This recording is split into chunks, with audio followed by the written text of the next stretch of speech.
In your graduation program, there's a bit of text about me.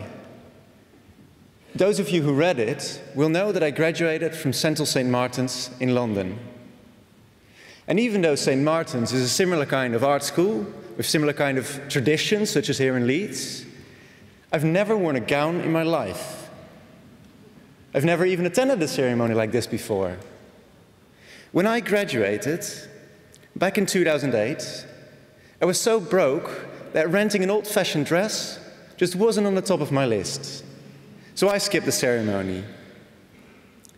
And since I didn't come to the ceremony, they sent my degree certificate to my home address.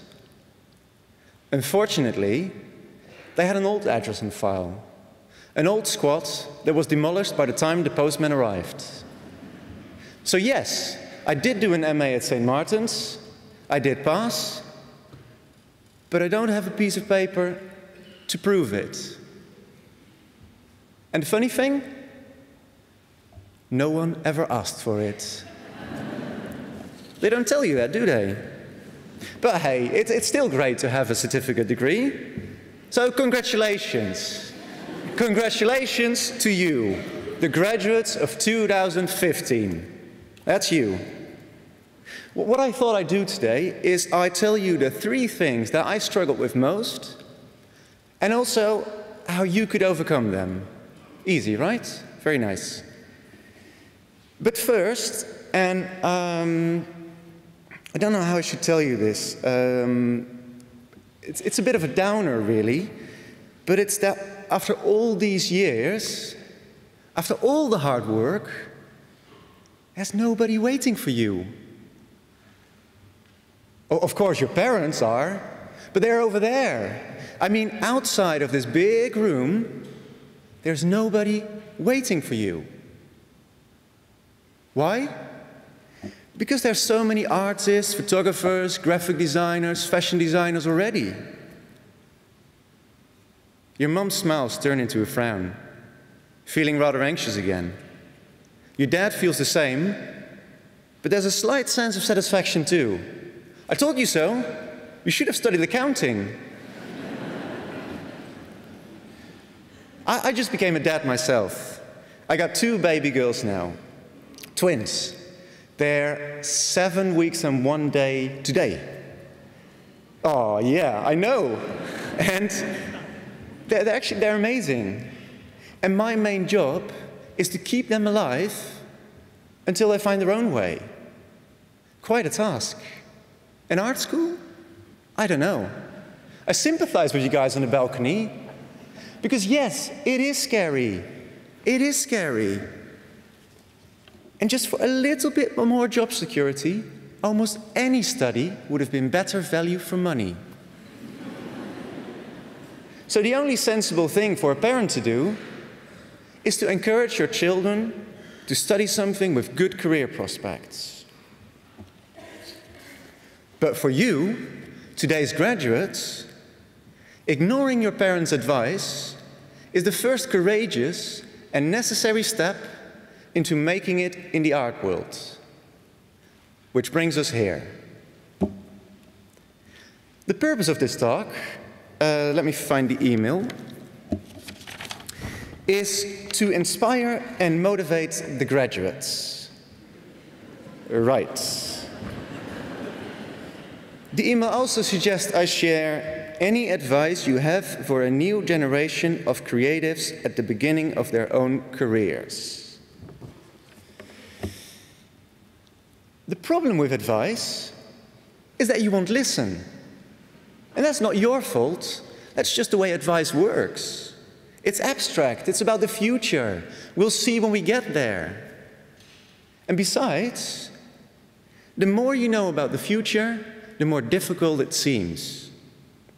If someone would have told me that 10 years from my graduation, I'd still be insecure with every new project I start, or if someone would have told me about all the invoices that needed chasing, or if someone would have calculated my hourly rate by dividing my income over the last 10 years by all the hours that I've worked, I'm not sure if I'd signed up for life as an artist.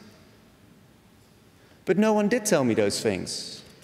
Or probably they did, but I wasn't listening.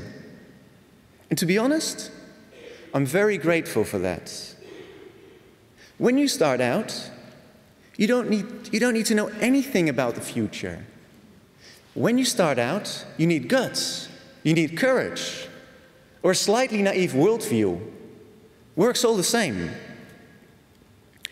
The real trouble with an artistic career is not the uncertainty about the future. That is just something you have to accept and get over with. The real trouble of an artistic career are the practical bits, the mechanics of your artistic life.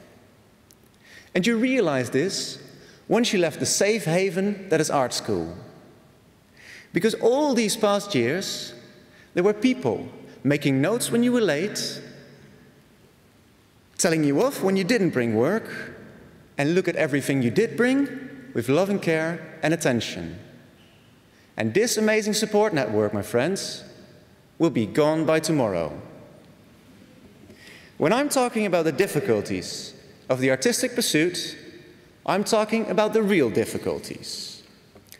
Getting out of bed, making work, and showing it to the world.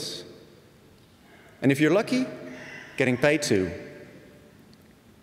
After 10 years of trying, and occasionally succeeding, I have a few ideas about what works and what doesn't. Here we go. Getting out of bed. Let me take a sip of water first. There's a whole minibar down here. A few weeks after this ceremony, reality will hit you hard on some Monday morning, 8 a.m. sharp. Or maybe you're still asleep, so you won't notice. Then reality will hit you hard at 9 a.m. or 10 or 12. Point being, at a certain moment, you get the feel you should be doing some work, just like everybody else. And I don't mean a part-time job that pays for your rent right now, but the thing that you've been studying for, making art in whatever form it comes. What I learned the hard way is that you should plan what you want to do during a day the night before. If you don't, and you're at least a little bit like me, you will spend half the day thinking about what it is that you should do, and then the other half telling yourself it's too late to do it now. So it's a to-do list, really. Keep them. Keep your old to-do lists. The great thing about old to-do lists is that you've done all the tasks on the lists. And the ones you haven't done, you probably missed the deadline, so there's no point in doing them anymore. Read your old to-do list as poems while sitting in bed. The beauty of it is that the words have lost their power over you. While before they stressed you out, right now they lost all their meaning. Just words, light as a feather. Your old to-do list is a record of your achievements and your worries, and a gentle reminder you survived them all. So most likely, you can handle the future too. And also, don't fall for your own excuses. You know damn well when you're making excuses for yourself. It's nice to be nice to yourself, but now we're trying to get something done. Making work. So you're out of bed. Maybe you even got dressed. And then the second blow comes. You might be looking at the books on your shelf, or reading about the artistic achievements of some distant acquaintance on Facebook, and suddenly think, how the hell am I supposed to do something like that? And besides, what's the point? It's all been done before. Well, these are all sensible thoughts. Ignore them. There are always more reasons not to do something than to actually do something. Sitting still will bring you nowhere, unless you're on a train. Make stuff with your hands, and you may even find meaning, but at least get happier. Always act on the smallest incentive to make work and ignore the biggest reason not to do anything. Because seeing a finished work by someone else can be very intimidating. But no one starts with a finished work. They start like you and I. They start with half an idea, a single image, or a happy accident. But this is easy to forget. I know. There were years where I found it painful to look at the work of some of my favorite artists. Their dazzling intelligence, their great and necessary works made me look pitiful and silly in comparison. Because when you look at other people's work, you start with the end result and you work your way backwards. But reasoning backwards is like a snail, walking from the smallest branch of a tree to the trunk. There's no way of getting lost then, as long as the snail keeps walking in the same direction. But making work is walking into the other direction. You start at the trunk and you walk upwards. So many choices, so many chances to get it wrong. Some branches are snap as soon as you touch them. Others are just too short or not to your liking. It's a lot of going backwards and forwards, and there's no way of telling where you will end up. And that's what making work feels like, for everyone. But it gets more complicated. Sometimes work doesn't look like work. A big part of what I do is going out into the world and take pictures. But sometimes I can be in search for pictures for a day without taking one single photograph. As you can imagine, this clearly doesn't feel very productive. It doesn't feel like I've been actually working. But it's necessary for me to get to those pictures that do work for me. But once you get just a little bit of traction in the art world, you will get emails from people asking you about your previous work. And those emails are incredibly exciting to answer. Or you need to send an invoice for work you've done. Or you need to file your taxes. And all these jobs feel a lot more like work than the actual work that got people emailing you in the first place. There's a real danger of becoming the manager of your ever-fading shadow. So keep in mind what your core business is. And if you studied arts, I doubt it is sitting in front of a computer while replying to emails all day. And finally, showing it to the world, and if you're lucky, getting paid too. Because you haven't said anything if no one is paying attention. And you can't keep saying things if no one is paying you for it. When nobody knows you, and you haven't got a clue, attack is the best defense. And our attack was humor. Ruben and I had studied together, and after our studies, we started working together. And on our first business cards, we decided to spell out our wish lists. We had cards that read, WassinkLundgren is still searching for a close friendship with an art director who matters. WassinkLundgren is still searching for the right connections inside the MoMA. WassinkLundgren is still searching for a rich art collector with an obsession for young photographers. Penned up in the pub, these statements served us well for a good 3 years. I say humor was a weapon, but we were dead serious about those goals. It's just if you say them with a straight face, no one takes you seriously. But don't be fooled into believing we had any idea about where we were going. And don't worry if you do either. We were just saying things out loud, then heard ourselves speak and thought, hey, that sounds interesting. Why don't we do that? Because really, there's no need for a master plan when making work. You figure it out as you go. It's the same as with living your life. It's all learning by doing. Once you've figured out what life is all about, your family is busy planning your funeral. Got that one from my grandpa. Not knowing anything is okay. not knowing is the only way to do something new. Because if you know how things work, you know what works and you know what doesn't. And you only do the things that work, just like everybody else. If you don't know how things work, you might do something new, fresh or exciting, out of sheer ignorance or pure luck. And because you're all fresh to the fields, not knowing is what you do best. Use that power. Becoming an award-winning photographer, graphic designer, fashion designer, artist, whatever, can be helpful and is much easier to attain than you might think. There's so many awards out there. You've got the Kodak Pet Awards, you've got all these awards that don't mean a thing, but they still let you say put you award-winning photographer in front of your name.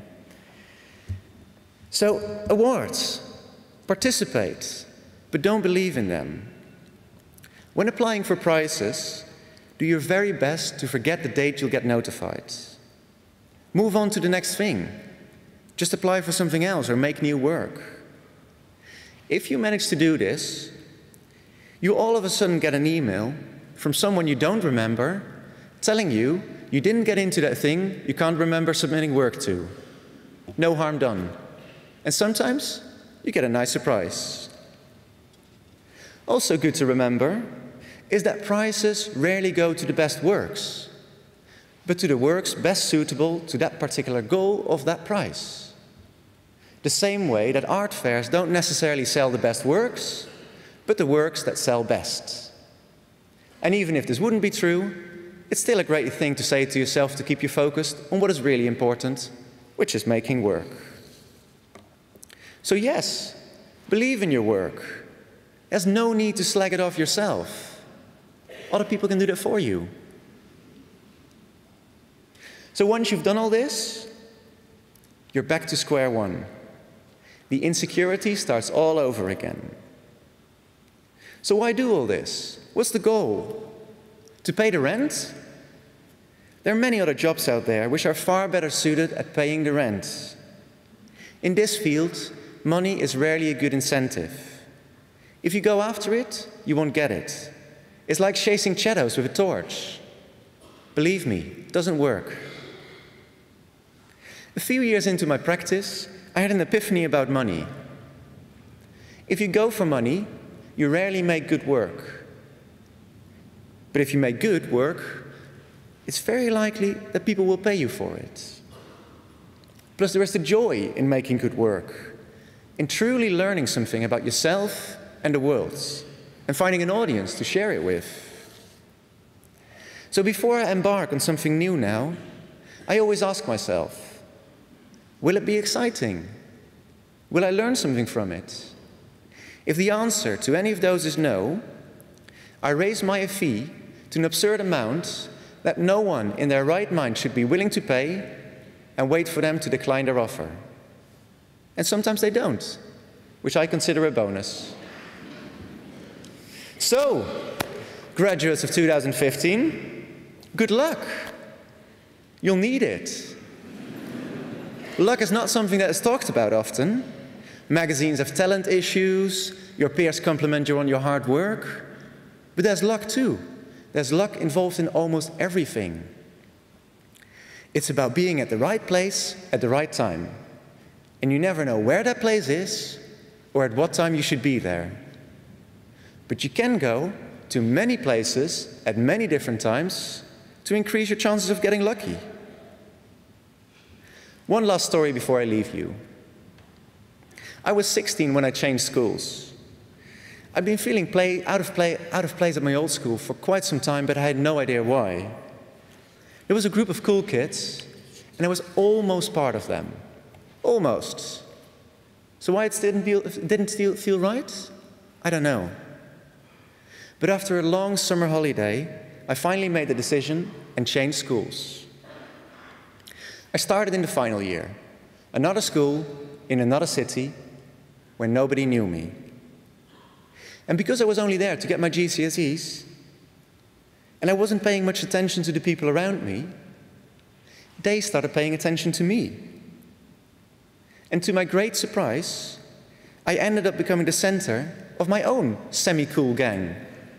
And they were really nice people, which made me realize, if you follow, you always walk behind. And especially in this field, the field of the creative arts, that is not the best place to walk. So don't be intimidated by people who seem to know stuff. Not knowing and going your own way is always more powerful.